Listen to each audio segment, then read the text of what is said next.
Hello. Hello, but that frightened you. Hello. It's hot today. Now, I'm going to talk about being conned in this video. I used to think years and years ago, when I was a kid, I used to think that when you were cons, you were very elderly or very stupid. I'll be honest, that's what I thought. But over the years, you then see things and you see them in a different light, how clever these people are, these con men, con women, con people, how clever they are. Very quick story, my old mum, bless her, she went on holiday, I think it was like a long weekend, that was all. I think it was a bank holiday maybe, but she went to Weymouth. They were walking along the prom and some skinny little young lad said, there's really cheap stuff at this sale, have a look at this. Anyway, mum took one of these pamphlets and one of the first things was a microwave oven, £2. And it said all brand new, blah blah blah. And she said to my stepfather, look at that £2. And he said, that can't be right. And she said, should we go and have a look anyway? They turned the pamphlet over and it had all sorts. Bales of towels, 12 tea towels in a pack, electric irons, kettles. It went on and it went on. Anyway, cut a long story short, they went to this sale. It was in a warehouse. It was very, very put together, very quick, you know. And again, these young lads at the door and what have you. It was, I think, £1 per person to go in. So they made a fortune, absolute fortune. There was about 50 or 60 people in this warehouse, you know, so they all went in.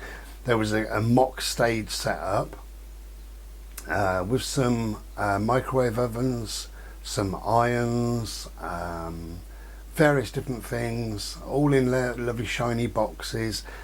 And the sale began and the guy said, we've got 1 hour to shift this is all going today, so let's get this done. In 1 hour you will get your goods, guaranteed. So he said, who will give me a £5 for this iron? And they held it up. It's Morphy Richards iron, it's worth 25 quid. Who will give me a £5? Anyone? No one? Alright, £4. Anyone? Alright. The first 5 people with their hands up, 1 penny. My mum shot her hand up, she couldn't help herself. Anyway, so she gave a penny, everybody gave a penny.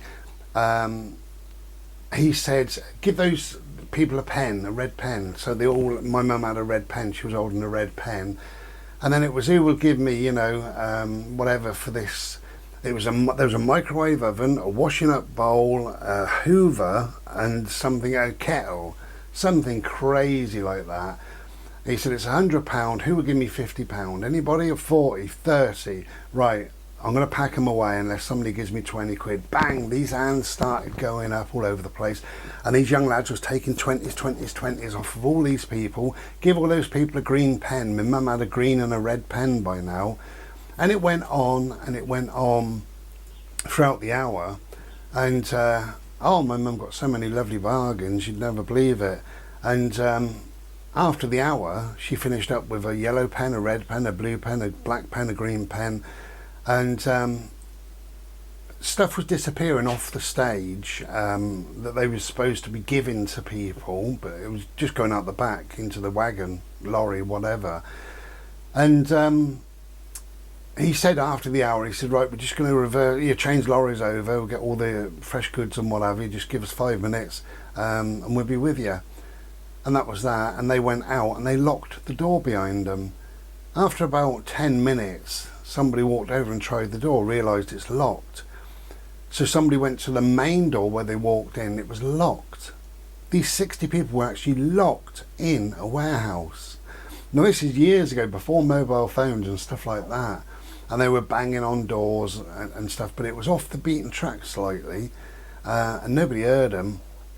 Cut a long story short, the half a dozen boxes on stage were boxes, empty cardboard boxes, and somebody got one of the pallets that they'd built a stage out of pallets, got one of the pallets and threw it through a window and managed to climb up and over. And he stopped a passing police car and they broke the lock off, and about 60 people come out holding their pen. I know it's funny. My mum used to laugh about it when she told people she paid about 60 quid for 6 pens. So she didn't do too bad really. Some people paid a lot more. But I used to think that, well, how stupid, how stupid are people? That's what I used to think. Until it happened to my mum, and I thought, would that happen to me? Well, actually, no, it probably wouldn't, because I'm not like that. I'm a believer that if something sounds too good, then it probably bloody is, And if you can get a microwave, a kettle, an iron, a hoover, washing up bowl, and a bale of towels for a £5, then it's shite. Absolute shite. So I wouldn't be there, I wouldn't be at the sale. And to pay £1 to go in and be bloody locked in as well, that was naughty, wasn't it really? But whatever. Anyway, things have moved on. I'm expecting a parcel today. So I get a text message from Royal Mail, and it says, this is yesterday, and it said, your parcel will be with you tomorrow between 9 and 5, 9 a.m. and 5 p.m. We will text you tomorrow with a something time, a better time, a closer time, whatever, narrower time, something like that. So that's absolutely fine. Within half an hour of getting that, I get a text from this unknown number, this weird number, and it says, hi, it's Royal Mail, your parcel delivery. So how do they know that? This is how clever they are. Your parcel delivery has a £2 surcharge. To pay the £2, blah, blah, blah. And I thought, that's bollocks. I'm not paying £2 for it anyway. It said, if you don't pay it, it'll go back to sender. Well, send it back then. I don't care. Whatever I've bought, either it says free postage or I have paid the postage. I'm not going to pay extra postage, even if it is only £2. Anyway, so that's me. I mean, a lot of people would just pay it.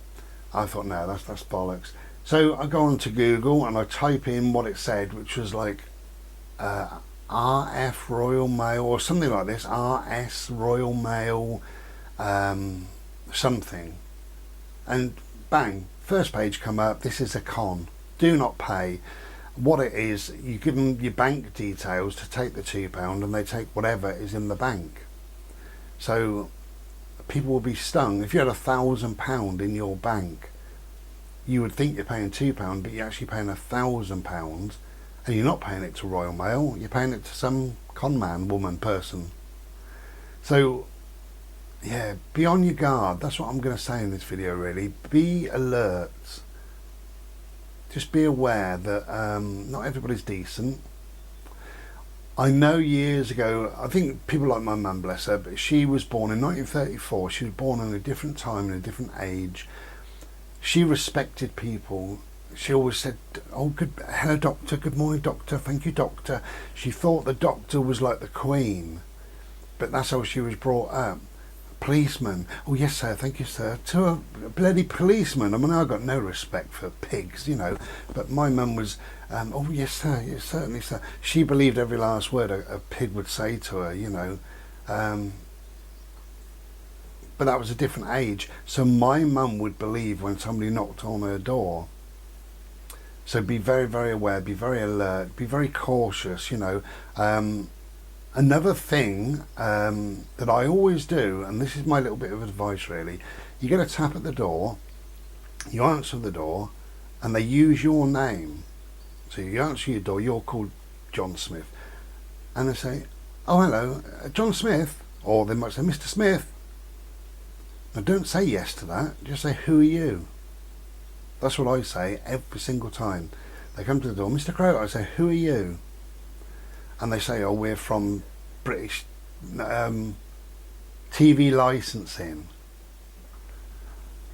You can imagine what I say to that. Anyway, but there are cons out there that they know your name, they know some details and what have you, they just need a little bit extra.